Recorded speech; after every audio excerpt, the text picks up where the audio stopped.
There are a lot of entrepreneurs in 2019 and business owners, and no doubt as we go into 2020 and beyond, there's going to be even more. So what we're going to be doing on this episode is looking at mistakes to avoid in business.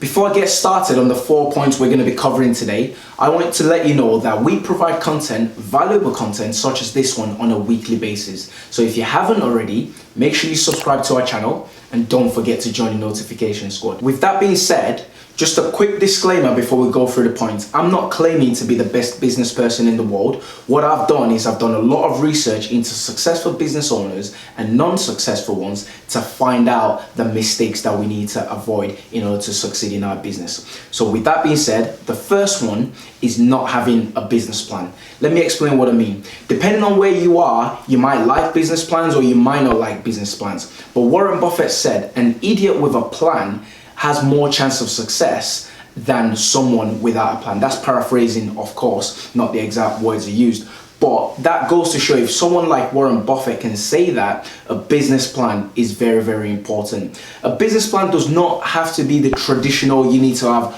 1,000-page document going into every single detail. In the modern era, there are one-page business plans, but having some sort of plan to help guide your business, guide you through the tough times, guide you through the financial side, guide you through the resources that you're going to need in order to achieve the goal that you've set at is very, very important. When I first started business, I wasn't all for business plan, but third year into our business, guess what? I have a business plan, and it's something I can refer to ever so frequently to make sure we're on the right tracks and we're achieving what we've set out to achieve. The second mistake to avoid is to ignore the competitors. Let me explain what I mean by that. So regardless of whatever industry you have, unless you're creating something absolutely unique, chances are you've got a lot of competitors. So ignoring your competitors is a massive mistake to avoid.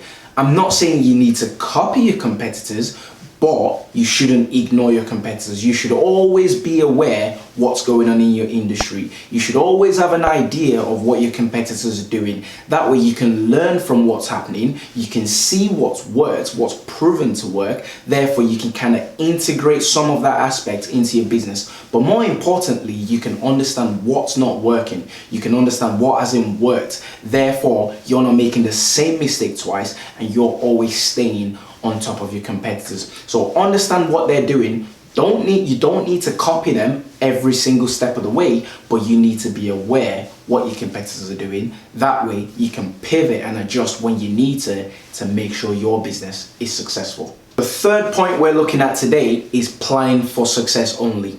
Yes, as a business owner, you want to succeed, but if you're only looking at the best case scenario at all times, chances are when the worst case scenario does happen or when you hit a difficult moment, which guaranteed you will hit, you're not going to know how to pivot and how to adjust. Therefore, yes, you need to be optimistic and plan for successes, but you need to be realistic as well and have a plan in place for the tough times. Have a plan in place for things that might go wrong. Have a worst case scenario plan on how the company would need to adjust and the company would need to adapt so that you can ride that wave and then get back on plan to become successful. And finally, the last point we're looking at is doing everything by yourself. Let me explain what I mean. As a business owner or as an entrepreneur, you might get caught in the trap of, yes, I'm the person that can do this the best, so therefore I need to do it. But there's only 24 hours in the day and there's only one of you. If you have big goals to achieve in terms of growing a massive business, there's only so much that you can do by yourself. Therefore, it's important to grow a team around you that you trust, who are skilled and capable enough to carry out the different tasks that need to be done so that you're running the business rather than constantly working in the business. So if you want to achieve massive goals, you're not going to be able to do everything by yourself. Therefore, it's very, very important to know when to delegate, to know the tasks to delegate and find good and trusted people around you. Because once you build a very solid team around you, they're going to service your clients well. They're going to be able to take on those tasks.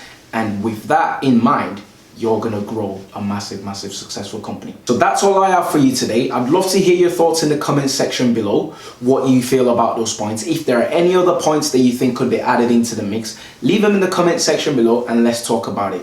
My name is Stephen and I'm the director of SOS Creativity. Don't forget to subscribe to our channel and don't forget to join the notification squad so that when another video comes out next week, you're one of the very first people to receive the video. Till next time, bye for now.